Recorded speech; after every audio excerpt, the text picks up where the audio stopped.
Nama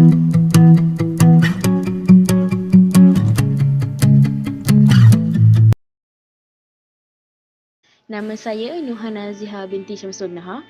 Nama saya Fariza Huda binti Kamal. Kami dari Diploma Pendidikan Islam kelas 2. Hari ini kita akan mempelajari tentang sumpah dan nazar serta mengetahui perbezaan dan persamaan sumpah dan nazar. Ramai umat Islam mengetahui tentang sumpah dan nazar dan gemar untuk melakukannya. Adakah mereka tahu bahawa setiap lafaz sumpah dan nazar yang mereka ucapkan itu harus dilakukan? Sumpah ialah sesuatu lafaz yang digunakan untuk menyatakan haknya terhadap sesuatu perkara atau menafikan sesuatu perkara dengan menyebut nama Allah atau sifat-sifatnya. Dalil al-yamin yang menunjukkan tentang sumpah. A'udzubillahi minasyaitonirrajim. Innal ladzina yashtaruna bi ahdillahi wa imanihim samanan qalilan ulaika khalaqalahum fil akhirah wa la yukallu lahumullah wa la yanzuru ilaihim yawmal qiyamati wa la yuzakkihim wa lahum azabun alim. Shadaqallahul azim, yang bermaksud sesungguhnya orang-orang yang memperjualbelikan janji Allah dan sumpah-sumpah mereka dengan harga murah, mereka itu tidak memperoleh bahagian di akhirat. Allah tidak akan menyapa mereka, tidak akan memperhatikan mereka pada hari kiamat dan tidak akan menyucikan mereka. Bagi mereka azab yang pedih. Seterusnya kita akan beralih ke dalil yang menunjukkan tentang sumpah pula, iaitu Abbas radhiyallahu anhu, beliau pernah berkata bahawa Rasulullah SAW bersabda, sekiranya diberikan kepada manusia itu semata dengan mengikut dakwaan-dakwaan mereka, nescayalah orang ramai akan mendakwa darah dan harta orang lain sebagai milik mereka. Akan tetapi sumpah itu adalah ke atas mereka yang dituduh. Yang kedua, firman Allah Subhanahu wa taala surah Al-Ma'arij surat ayat 7. Sumpah demi sumpah, sesungguhnya segala yang dijanjikan kepada kamu tetap berlaku. Syarat-syarat sumpah mempunyai 3. Yang pertama, pelakunya sudah akil baligh. Kesalahan orang yang belum akil baligh tidak diperkirakan. Yang kedua, bukan sumpah yang sia-sia, yang bermaksud isi sumpah haruslah jelas dan tegas. Yang terakhir iaitu bersumpah dengan nama Allah atau sifat-sifatnya. Barang siapa yang mahu bersumpah, hendaklah dia bersumpah dengan nama Allah ataupun hendaklah dia diam. Seterusnya kita akan beralih ke bahagian sumpah yang terdiri daripada 2. Yang pertama, sumpah sorih dan yang kedua, sumpah kinayah.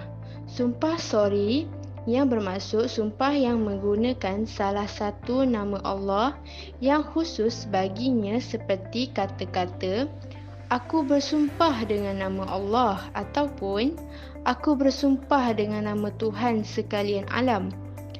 Sumpah kinayah pula, sumpah secara kiasan, ialah bersumpah dengan sesuatu yang dirujukkan kepada Allah, seperti aku bersumpah dengan yang memberikan rezeki. Hukum sumpah sorry pula ialah sumpah secara jelas akan diambil kira secara automatik apabila ia dilafazkan dan tidak diterima kata-kata dalih pelakunya. Saya tidak bermaksud untuk bersumpah kerana lafaz-lafaz ini tidak digunakan kecuali hanya untuk sumpah sahaja. Hukum sumpah kinayah. Hukum sumpah kinayah secara kiasan pula tidak diambil kira, melainkan kiranya wujud niat dan kehendak untuk menjadikannya sebagai sumpah.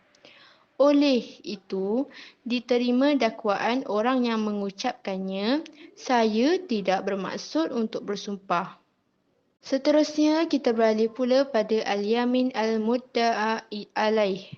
Sumpah yang dilafazkan oleh orang yang mengangkat sumpah untuk menafikan atau mempertikaikan sesuatu fakta.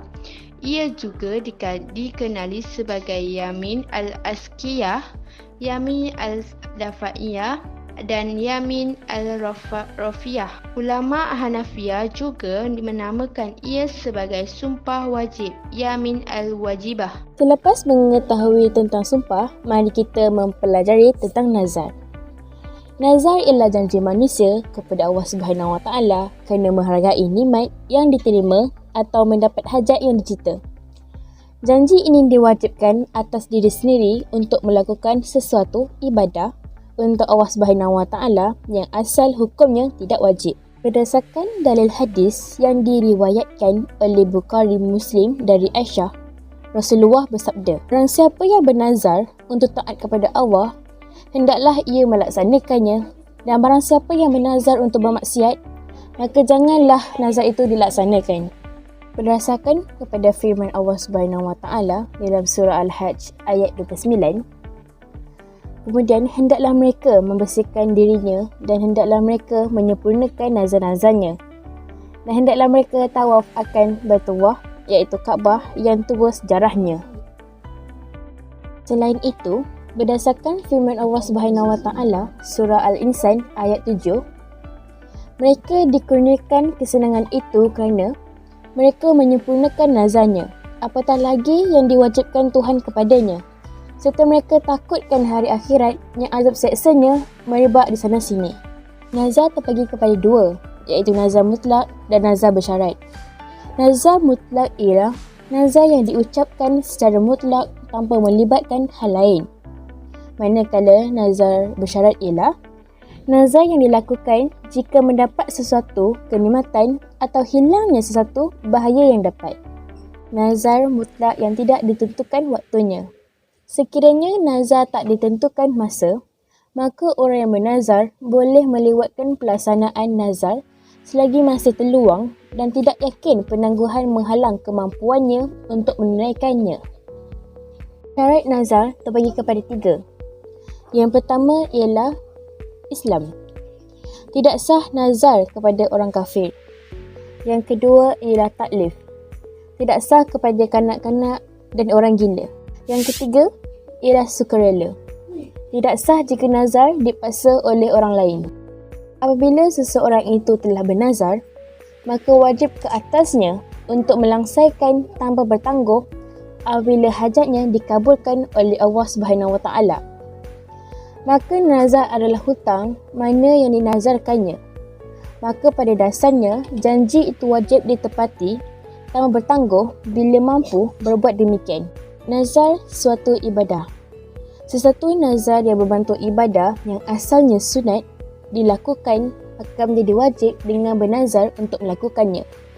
Sebagai contoh, aku bernazar atau kerana Allah Subhanahu Wa Taala wajib ke atasku bersedekah RM100 jika aku lulus dalam peperiksaan ini. Persamaan sumpah dan nazar. Satu ialah sumpah dan nazar boleh terbatal atau dibatalkan dengan syarat-syarat tertentu. Seperti, orang yang ingin membatalkan sumpah dan nazar mereka haruslah membayar denda dengan syarat-syarat tertentu. Selain itu, orang yang bersumpah dan bernazar mempunyai hajat yang tertentu, iaitu ingin mengecapi sesuatu hajat yang mereka inginkan. Terusnya, dosa jika tidak ditunaikan kerana kita berurusan dengan hak Allah Subhanahu Wa Taala dan manusia. Kita haruslah menepati janji yang telah kita buat agar iman kita menjadi kuat. Selanjutnya ialah syarat sumpah dan nazar. Syarat sumpah dan nazar ialah sama, iaitu haruslah beragama Islam, balik dan berakal dan tidak dipaksa oleh sesiapa.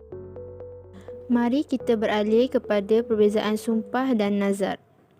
Sumpah ialah pengakuan manakala nazar ialah perjanjian. Cara lafaz untuk menunaikan sumpah dan nazar adalah berbeza. Nazar juga wajib dipenuhi kerana ia diungkapkan dengan nama Allah. Sumpah pula ia perkataan yang diungkapkan sesama manusia lain yang menggunakan nama Allah atau sifat-sifat Allah.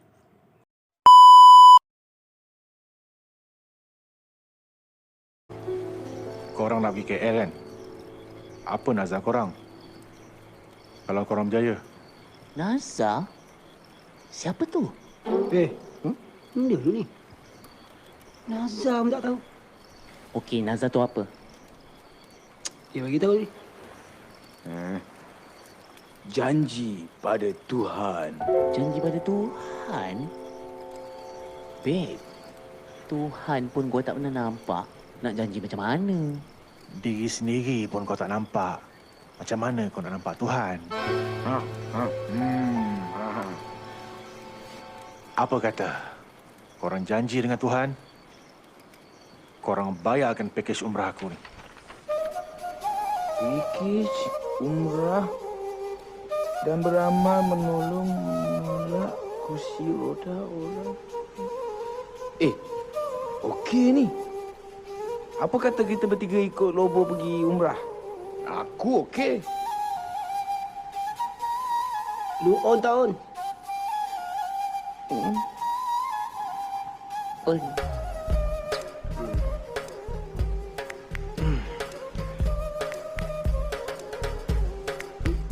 Jauh lah pula.